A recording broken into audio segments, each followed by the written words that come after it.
All right. Welcome to today's event. Today is Level Up Your MO in China. MO is basically your 角色. It's your modus operandi. It's your approach. It is your persona for doing business in China. All right. So I create these events for Global LT, part of their language and cultural experiences. And we're going to go through it today and hopefully learn how we can improve how we are perceived by our counterparts in China. All right. So first thing that we always talk about when we have new attendees is we want to put the things that I talk about at these events into the proper context. Not only cultural context of doing business in China, but into the proper context of how my perspective might be different than yours if you are not American. So we all know Gert Hofstede came up with a framework of measuring the cultural dimensions of basically every country or every society in the world. And it breaks down between all of these different metrics. And just to give a couple examples, for example, power distance, whether a country abides by a stricter hierarchy or they feel we are a more equal society. So in this case, China is more hierarchical and the United States is more about individual rights and everybody being more individualistic. And then if you're not from America or China, then where you fall in this spectrum may be different. The same with individualism, whether individualism is encouraged or discouraged. So obviously in America, individualism is most encouraged, and China is probably a lot further on the other end of the spectrum. Now, the limitation of Gert Hofstede is that obviously when you go to China and you walk around the first tier cities like Beijing and Shanghai, you see a lot of young Chinese people expressing their individualism. So this has limits as far as how it can help you transform your ability to communicate in China. But what I want to do is I want to contrast that my perspective also lies somewhere on this spectrum. And depending on what country you're from, it may be different. So you have to kind of extrapolate how you are different than your potential counterpart in China. All right. So this is just giving examples. Again, the final one is uncertainty avoidance. Chinese people are a lot happier with things being vague and ambiguous, whereas Japanese and Korean society is much more, they need a direct answer to a direct question. And of course, US is somewhere in the middle, India, Germany, and of course, every country is in here. The real point is culture evolves, especially how fast things change in China. Age demographics matter. So if you're been to China, you studied China, you've lived and worked in China, you know that every generation of Chinese people have completely different values and ideas than their parents. And that gap for age is even more pronounced in China than it is, for example, in America, where we say, you know, my parents don't understand me because they come from a different generation. In China, it's even worse. And then the final thing is, of course, is China is not homogeneous. All right. So what we really want to say is, 中国人不是一个想法, which means not all Chinese people think exactly alike. So it's almost impossible to teach exactly what you will encounter when you deal with any culture. Okay. But what we want to do is we want to try to give you a guide for you to really develop greater awareness of what works and what doesn't work. And of course, why. So you can develop a better approach, a different MO or approach to China, and then ultimately develop a new persona for China, which is improving how you are perceived by your Chinese counterparts. All right. So to get this started, we always want to try to trigger our imagination and our curiosity. So what I want everybody to think about is, what value differences do you have with your Chinese counterparts? And again, there's no right or wrong. It's just what you currently think might be different. And are you aware of any subconscious cultural biases or prejudices, both that you have towards them and that they may have towards you? I know Chinese people have a lot of biases, even prejudices towards Americans, but they would have a different set of biases towards ethnically Chinese people like me who are also American. So that level of awareness is really important as we try to improve how we are perceived in China and ultimately our ability to communicate effectively with our counterparts in China.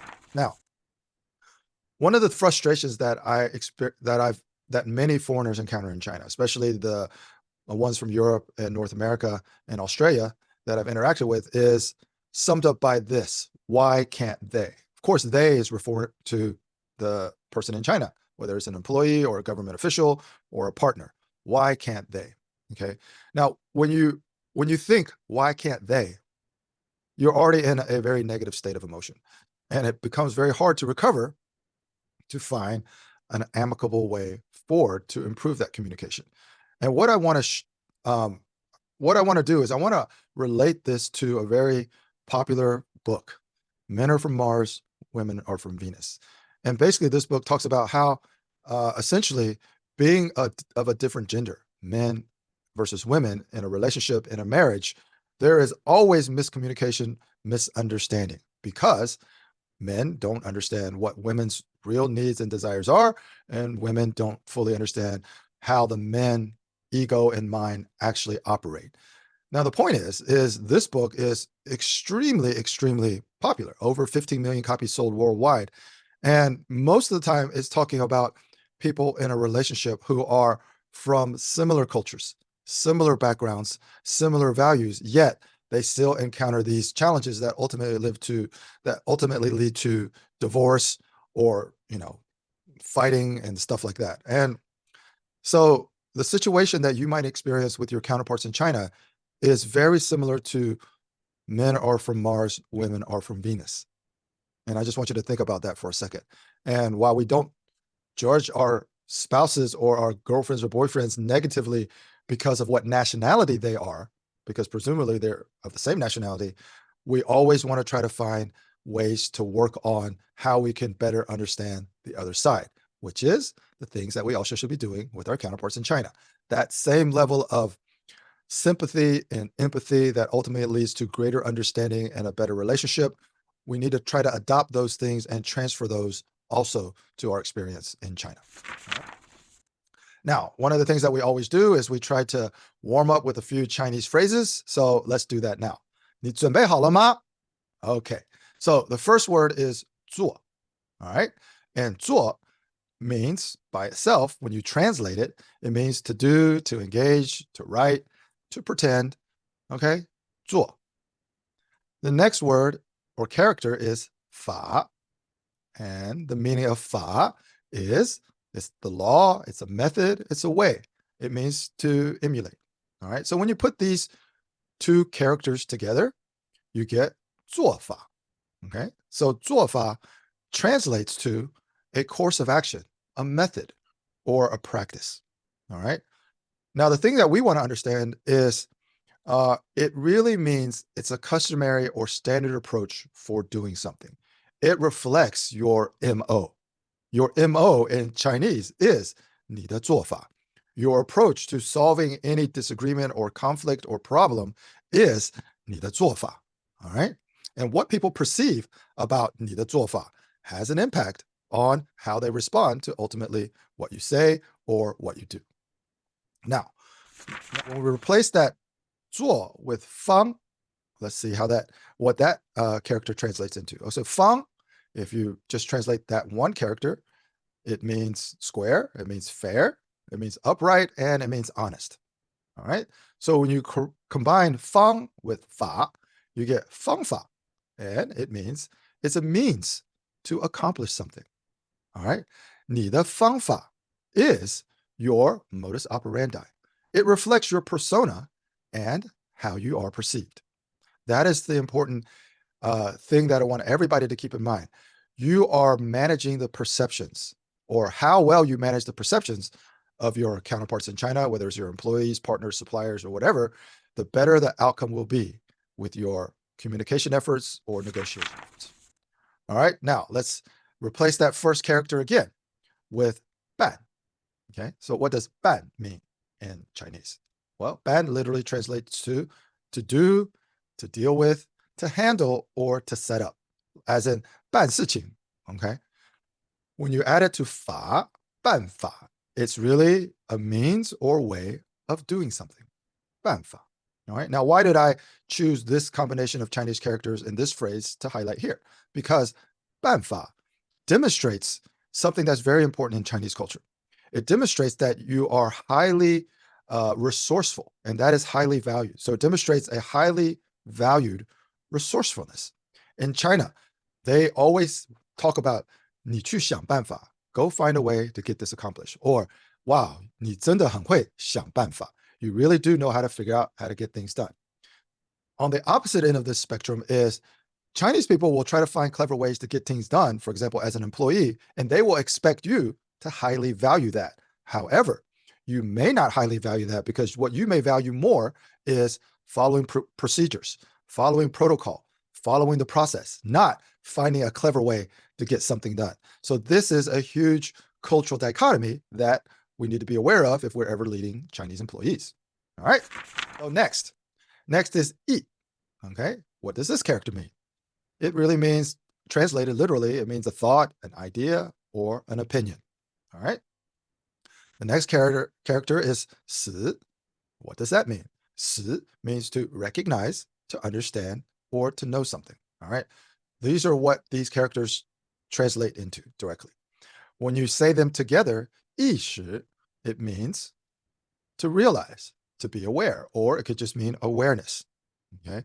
One of the things that's very important in doing business across cultures is having a higher level of awareness, not just cultural awareness, but self-awareness and situational awareness. All right. It really means that you are aware of how you are perceived by your Chinese counterparts.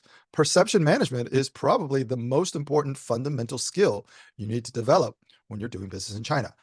你有没有意识? Are you aware how you are perceived by your Chinese counterparts? All right, now let's replace the last character of 意识 with another 义. Okay, and this character 义 means right, the right conduct, or it means righteousness.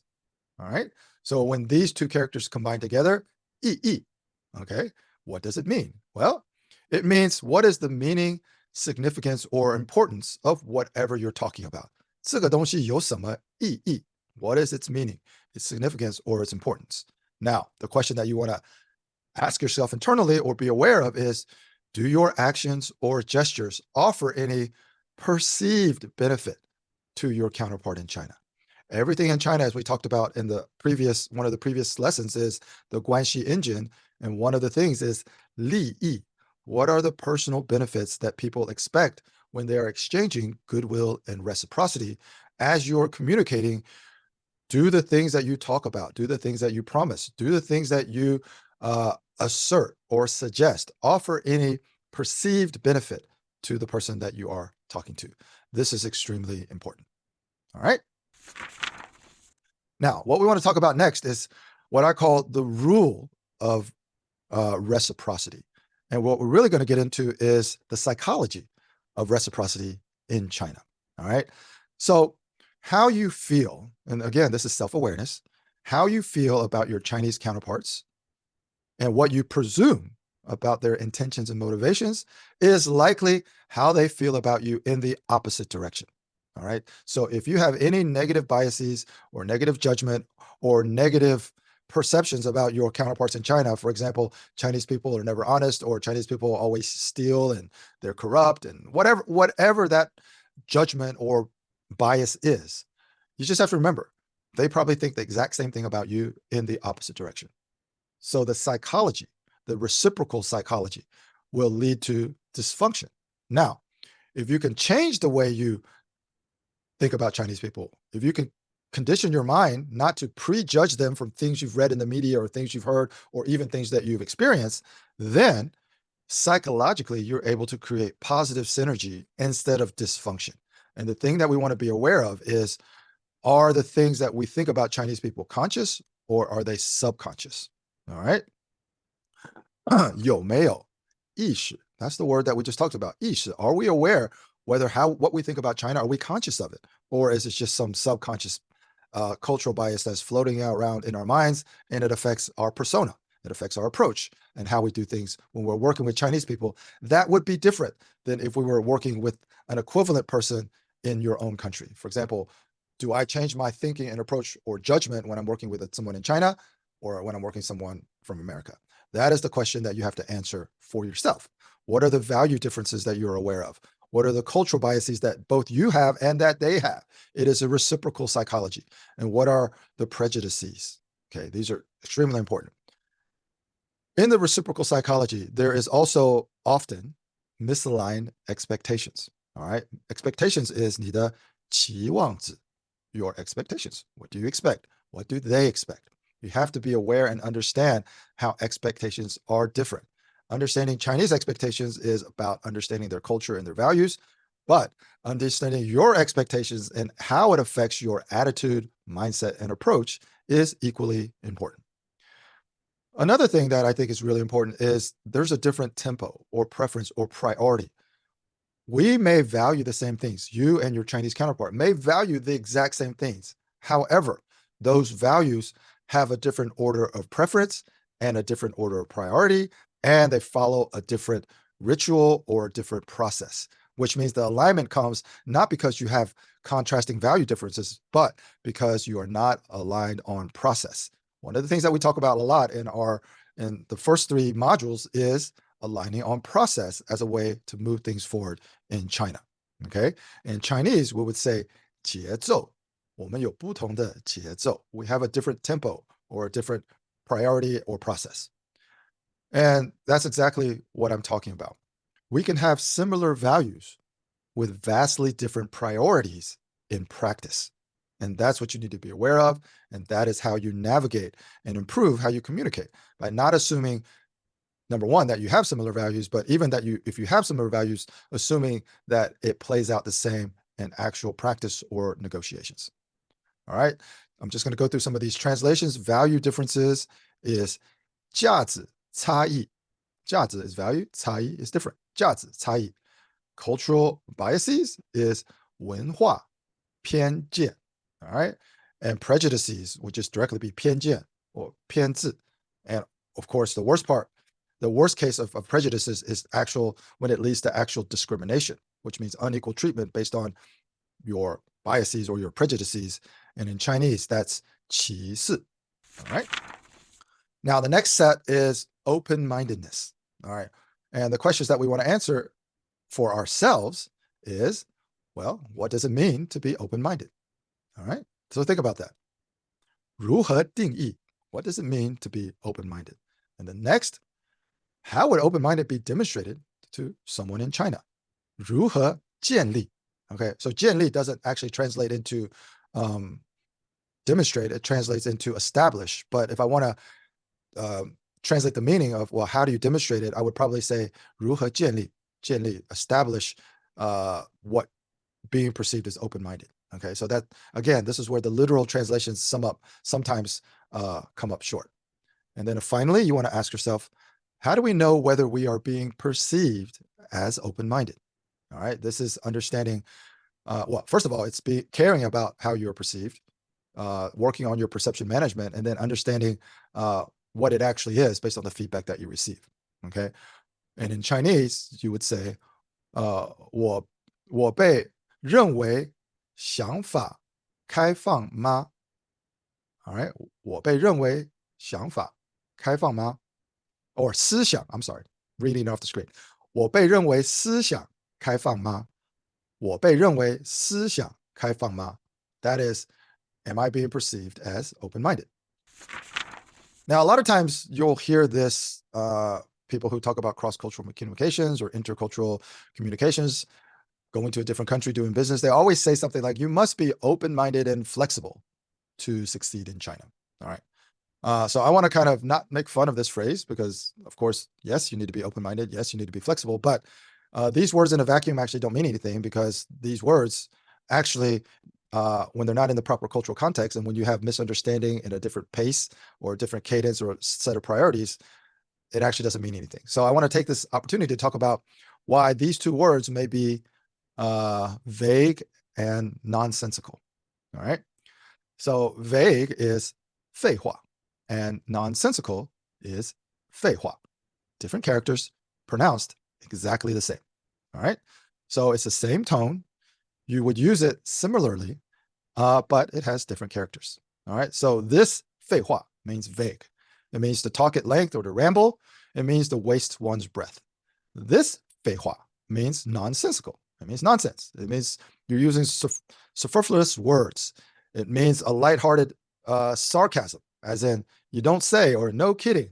Okay, that is this 废话. Okay, they sound the same and they're almost used interchangeably. If somebody were to say, "Hey, 你讲的是不是在讲废话?" you actually don't know which character they're using. They're mostly using the second 废话, but you can't be 100% sure. The point is, sometimes it doesn't matter which Chinese characters are spoken. It only matters what you mean and your tone. All right? 他喜欢讲废话. All right? So I can say that sarcastically, lightheartedly. I can say it with a smile. I can say, yeah, he likes to talk nonsense. Okay. That, the tone and the attitude behind how I say 他喜欢讲废话. 哎，他真喜欢讲废话. I can say that angrily and it means something different than 嘿嘿，他真喜欢讲废话, 或者他真会讲废话. All right? It may mean something different. All right? We talked about this almost in every one of these sessions. Tone, literal and figurative, is the most important thing in your cross-cultural communications in China. All right? Now, the next thing I want to talk about is, well, what does it mean to be open-minded? What is open-minded? Okay? So there are nuances for exhibiting open-mindedness. And basically, it exposes a lack of awareness of the perceptions created by our intentions. Okay, this is where perception management comes into play. We may think we're being open-minded, but we don't understand the perceptions that are created by our good intentions to be more open-minded and flexible. And ultimately, that will hinder more than enhance our cooperation. It's not about being open-minded and flexible. It's understanding how your attempt to be open-minded and flexible is perceived by the person that you are trying to be open-minded and flexible towards. All right. I'm going to go through this really, really quickly. Open-minded has a ton of different direct translations, indirect translations, and meanings. And they all mean something different. And depending on which aspect of open-minded you actually care about, you need to make sure that your attitude and your perception reflect your intentions. All right. So the first one is 开放. It just means unrestrained by convention and daring to try new things. Okay. That could be open-minded as a translation. All right. 虚心. This one has a slightly different definition of open-minded. It means open-minded as a direct translation, but it also means kind of humble, which means you're more willing to accept other points of view. All right. Another translation is 胸怀. It just means broad-minded and more accepting of differences. All right. 开明 is another translation for open-minded. It means enlightened. It also translates to open-minded. Okay. 明亮. 明亮 means bright, positive, and cheerfully open-minded. Okay. Somebody who's just open to try a lot of new things, you might say 他很明亮. That's a positive thing. Okay. But when you are trying to exhibit open-mindedness, are you demonstrating a very 明亮 persona? And is that even appropriate? That's the questions that we need to answer. All right. All right. 心胸开阔. All right. That's the same 胸怀, or that's the same 胸. Shong literally translates into your chest. Okay. So how broad-minded and open-minded are you? 心胸开阔. All right. And 襟怀坦白 is an idiom. It just means open. It means candid. It means open-hearted. It means unselfish. All right. So there's a ton of these. There's a bunch more, but I'm not going to go through them here. So what displays open-mindedness can and should you portray in a Chinese cultural context? So which one of these translations of open-minded are you trying to portray? And is your portrayal coming through where they actually perceive it and they feel it the way that you? All right. So let's do an application example really quickly. Let's just say you're a leader in China. All right. And what we're going to do is we're going to take this menu of different types of open-mindedness and try to figure out which one of these we should and shouldn't adopt if we're leading local Chinese employees. All right. So let's just highlight some of the ones that I think might be important. So 开放, which is would expose you as a leader as unrestrained by convention and daring to try new things. All right. So that is a version of open-mindedness, but I put a stop sign or a do not enter sign there because this type of open-mindedness, 开放, may not be the best thing to demonstrate if you are a manager or a leader in China and you're trying to create a persona that's more effective for leading your local Chinese employees. All right. So what might work? Well, it could be 胸怀, because that is exhibiting being very broad-minded and more accepting of differences. All right. If your Chinese employees perceive that you can accept their value differences, cultural differences, or whatever, then they will have a tendency to give you more lip service. That means tell you what they think that you want to hear when they're talking to you, and then behind your back say exactly the opposite. And this is why this is happening all the time with foreign leaders and managers, and even Chinese leaders and Chinese managers of their Chinese employees. They get the lip service, they're giving you a face when you're meeting and interacting, but then behind their back, they're always talking negatively, and they think negatively, which ultimately doesn't lead to the type of relationship that will be ultimately the most productive. All right. This will influence 胸怀 will influence people to be more forthcoming, which is one of the goals all foreign managers have in China. I want my Chinese employees to be more forthcoming. I want them to be comfortable telling me the truth. This is how you achieve that, by exhibiting a broad-minded and more accepting of differences to them. 胸怀. All right. Now, what if we were talking with Chinese government officials? Which one of these would be most appropriate? These are the types of exercises that we really need to continuously go through in order to develop the right persona for all of our interactions in China. So we're not going to go through this one here today, but I just wanted to illustrate that depending on who you're talking to, if you're leading employees or talking with Chinese government officials, the type of open-mindedness that you would want to present or convey or perception that you want to convey might be completely different. All right. Now, there are also many levels to open-mindedness. So what I wanted you to do is I want you to try to imagine that there are levels to your ascension in perception management, and you will progress further along that trajectory by understanding the various stages that you have to go through, and by questioning at each stage how your persona is being perceived and making conscious adjustments when the perception of your persona does not match your intentions. All right. What we're going to do now is we're just going to go through the stages. All right. The first stage of open-mindedness is just listening. All right. Allowing others to speak and to be heard. In Chinese, listening is 听. All right. The next is, I'm sure a lot of you heard of this before, it's active listening. It's paying more attention, providing feedback, and deferring judgment as you're communicating and listening to someone else.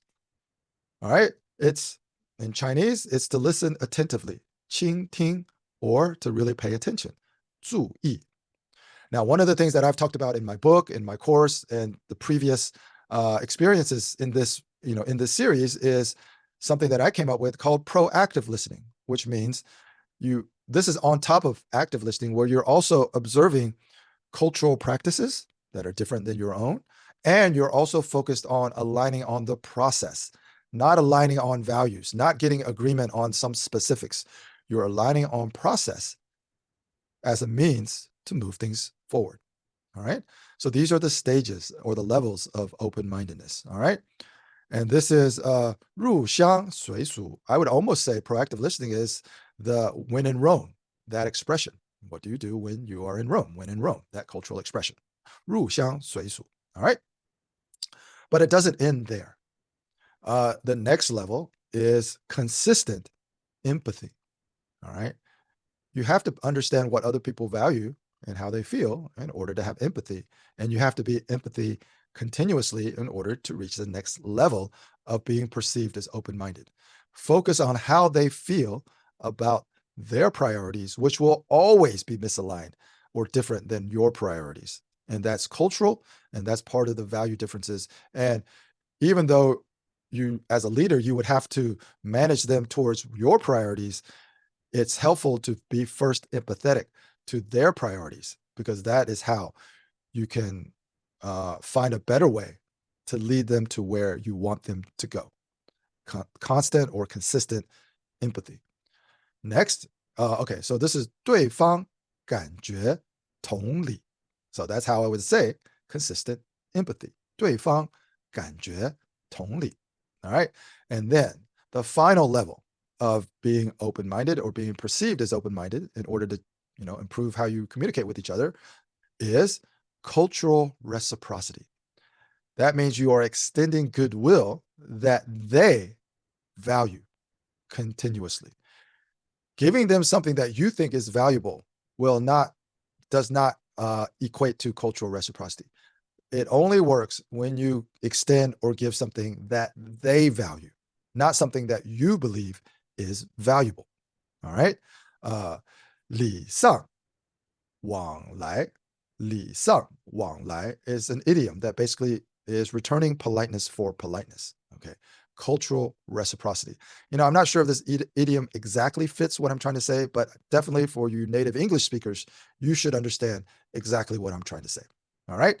These are the levels of open-mindedness that you have to work towards in order to improve your persona, how you are perceived in China. So, what we said at the beginning, you have to be open-minded and flexible to be successful in China. What I say is when having an quote unquote open mind becomes a catchphrase, then its intended outcomes are doomed. All right. Also think about that for a second. Now, next is, so how do you manage your persona? Okay. Persona is 你的角色, or how they perceive you. So, sometimes it's really hard to explain in a short period amount of time. You'll get a lot more details with the book that I'm writing, but you want to imagine yourself as a character in a story, and you are playing a role in China. Okay. And the role that you're trying to play is to become the right person at the right moment to keep whatever mission you have in China moving forward. That is the character of the story you want to play. And you have to imagine yourself playing that role and creating that character and creating that persona. And you also want to define your mission in years, not days. All right. Think about that. Psychological instincts to pay attention to and adjust is really what we're going to focus on as far as managing your persona. 心理的因素. All right. So the first one we talked about in the last session, speak up with your Chinese employees. It's the balance of extremes. All right. 对比平衡. What is happening at the extreme? So, which is the yin and the yang, yin yang of how things kind of work in China. It's always trying to keep opposing forces in balance. For example, when you are leading Chinese employees, you have to do two things that might be in conflict with one another. One is to establish your hierarchical authority and to try to be a friend at the same time. All right. MS3 is the last session. This is sometimes the balance of extremes that you have to try to be aware of, and then, of course, then try to maintain. The next is emotional intelligence. All right. Emotional intelligence translates as 情商. All right. Counter intuition application is the next one. All right. 放弃你的直觉, which means give up what you intuitively would do. All right. One of the things that I always advise people going to China to do business for the very first time is forget everything you know to be true. Not much easier said than done, but the things that naturally have worked for you in the past in your home country, when you go to a different country, especially if you go from America or Western country to China, the things that work in your own country, the way you communicate, your attitude and all of that stuff, when you go to China, chances are it will not work. In fact, it would actually deliver the opposite of your intended outcome. Keep that in mind.